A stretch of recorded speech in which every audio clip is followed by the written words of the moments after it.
In the quiet corridors of power, secrets are a currency more valuable than gold. They shape elections, start wars, and define the fate of nations. But what happens when the sworn guardians of those secrets begin to play their own game? A game of influence, of ideology, and of political control hidden in plain sight. Today, we are pulling back the curtain on an unprecedented move that is sending shockwaves through the highest levels of our government. A reckoning is underway. The question is not if it happened, but why, and what it means for the fragile trust that holds our democracy together. The news broke like a thunderclap across the political landscape. In an announcement that stunned Washington insiders, Director of National Intelligence Tulsi Gabbard confirmed the revocation of security clearances for 37 current and former high-ranking intelligence officials. Let's be clear about what that means. A security clearance is the key that unlocks our nation's most sensitive information. It is a profound privilege, granted only to those who have sworn an oath to protect the country above all else. This wasn't a simple administrative reshuffle. This was a direct, targeted strike at the heart of what President Trump and his allies have long called the deep state. The DNI's justification, delivered under the authority of the president, was as blunt as it was severe. She accused these 37 individuals of a fundamental betrayal of their oath. The charges included politicizing and manipulating intelligence, leaking classified intelligence without authorization, or committing intentional, egregious violations of tradecraft standards. This is an accusation that goes far beyond simple incompetence. It alleges that these officials weaponized their access to America's secrets for political gain. As the director herself laid out the allegations, the gravity of the situation became undeniable. The Trump administration continuing to root out the deep state. Earlier today, the Director of National Intelligence, Tulsi Gabbard, stripped 37 security clearances. The 37 who had their clearances revoked abused the public trust in politicizing, manipulating intelligence, leaking classified intelligence without authorization, or committing intentional, egregious violations of tradecraft standards. Severe accusations, hinting at a systemic rot. But to truly understand the sheer scale of this story, we have to rewind the clock. This firestorm wasn't ignited today. Its kindling was laid years ago, during one of the most contentious periods in modern American politics, the firestorm known as Russiagate. At the very center of this controversy is the U.S. intelligence community's assessment of Russian interference in the 2016 presidential election. Now, it's crucial to understand the timeline here. Before the election, the consensus within the intelligence community was that Russia was attempting to interfere, primarily by sowing discord and chaos. But, and this is the detail that changes everything, the official assessment repeatedly stated that Russia did not appear to have a preference for one candidate over the other. The intelligence suggested they viewed both major candidates as equally detrimental to Russian interests. But then, the election happened, and the narrative took a sudden, dramatic turn. According to Director Gabbard, in early December of 2016, President Obama convened a meeting of his top National Security Council leadership. It was from this meeting that a directive was allegedly issued from President Obama to his Director of National Intelligence, James Clapper, to then CIA Director John Brennan. The mission? To produce a new intelligence community assessment, one that would directly contradict everything their agencies had concluded before. This new assessment, released in January 2017, would become the bedrock of the entire Russiagate saga. It made the explosive claim that Vladimir Putin and the Russian government didn't just interfere. They did so specifically because they wanted Donald Trump to win. It was a 180-degree reversal from all prior intelligence. Director Gabbard herself highlighted this dramatic and pivotal shift in the official story. The big shift that happened around what is now commonly known as Russiagate was after the election in early December. President Obama called a meeting of his top National Security Council leadership. It was from this meeting that a directive was allegedly issued from President Obama to his Director of National Intelligence, James Clapper, to then CIA Director John Brennan, to come up with a new intelligence community assessment that contradicted the ones that had been produced previously by the intelligence community. This new one said that Russia, Putin, did try to interfere in the election because he wanted Trump to win. The question, of course, is how? How could the entire intelligence community reverse its findings so quickly? Gabbard alleges they did it by lowering their standards, using shoddy intelligence, bits and pieces of information that career professionals had previously refused to use because they knew it was substandard and lacked credibility. And the most infamous piece of that shoddy intelligence? The Steele dossier, a collection of memos funded by political opponents of Donald Trump. According to the DNI, top officials like John Brennan were fully aware of the dossier's dubious origins, yet they used it anyway. They used the Steele dossier. John Brennan knew and others knew that the dossier was a political manufactured document intended to be weaponized against then-candidate Donald Trump. This is the heart of the allegation, that a politically manufactured document was laundered through our intelligence agencies to become an official government finding. This manufactured intelligence assessment, as Gabbard calls it, then became the foundation for everything that followed. Years of investigations, 2 congressional impeachments, and a relentless political narrative that cast a shadow over an entire presidency. She argues this wasn't just a mistake, it was a seditious conspiracy that undermined our democracy, breaking the sacred trust between the intelligence community and the American people it is sworn to serve. If the Russiagate narrative planted the seeds of distrust, the Hunter Biden laptop story was the gasoline thrown on the fire.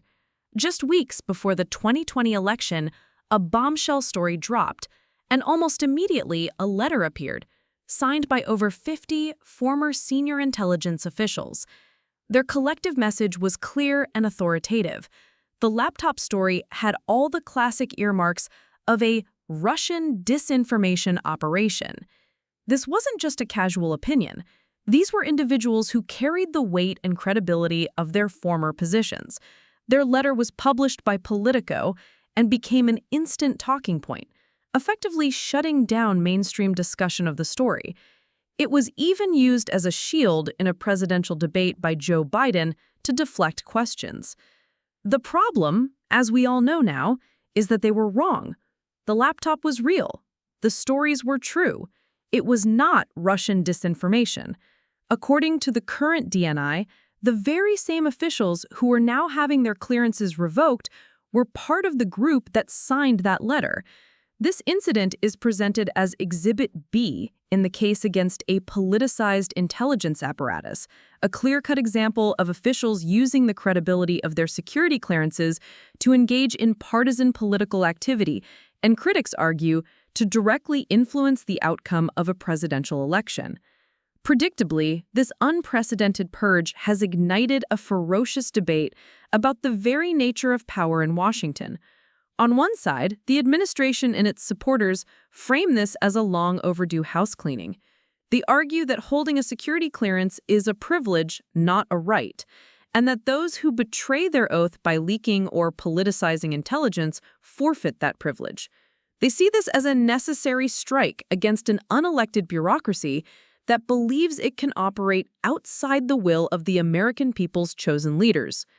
The core belief driving this action is that deep state actors have been actively working to subvert democratic outcomes.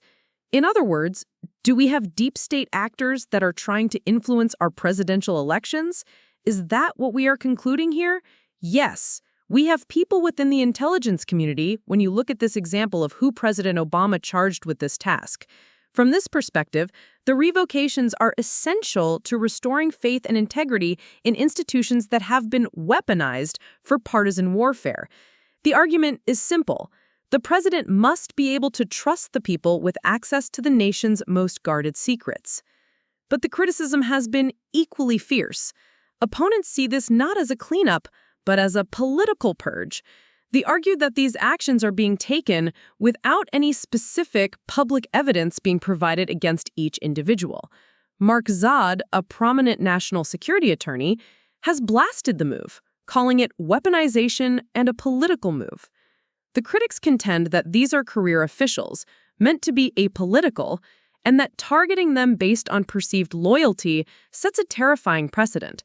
The central demand from this side is for transparency, with many fearing this is simply a campaign of retribution against political enemies. I also feel like you're acting blind if you're going to turn the eye and pretend like this is not politicizing anybody who's ever had any access to Biden, worked on anything under the Biden administration, so now losing your job without any real information of data that's been leaked, because that's what's lacking here. There's no real information of explain why these people are why their clearances are being revoked. Give a detailed list to the public. The fear is that this petty back and forth will create a new normal where every incoming administration simply cleans house, destroying the institutional knowledge and nonpartisanship that are vital for national security. This entire conflict boils down to a fundamental question. Should our intelligence agencies be strictly apolitical, or are they an extension of the executive branch, required to be aligned with the president's agenda? Beyond the political theater and the cable news debates, this decision forces us to confront a question that cuts to the very core of our republic. Who do we trust? If intelligence, the raw data upon which life and death decisions are made, can be bent and shaped to fit a political narrative, then the foundation of our government begins to crack. The core issue isn't just about 37 clearances. It's about the guardrails of our democracy. Are these revocations unnecessary, if painful, course correction to root out bad actors and restore accountability? A vital step towards draining a swamp that has grown too deep and too powerful?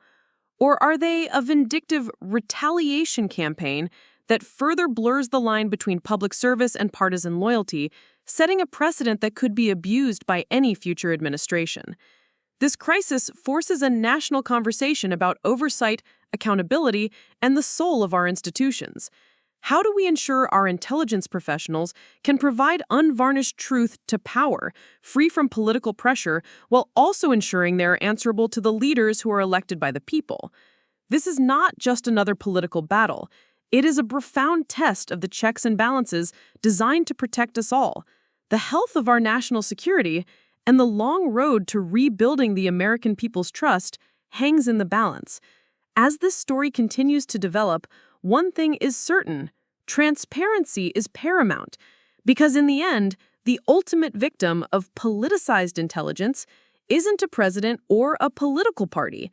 As Director Gabbard herself stated, the true crime here was against the American people, because this action singularly undermined the integrity of our democratic republic. This story is far from over, and its consequences will echo for years. What is your take on this historic move? Is it a necessary measure to restore accountability, or a dangerous escalation of political warfare?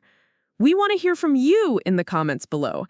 If you found this analysis valuable, please support our work by hitting the like button, sharing this video, and subscribing for more deep dives into the stories that truly matter to the future of our republic. Thank you for watching.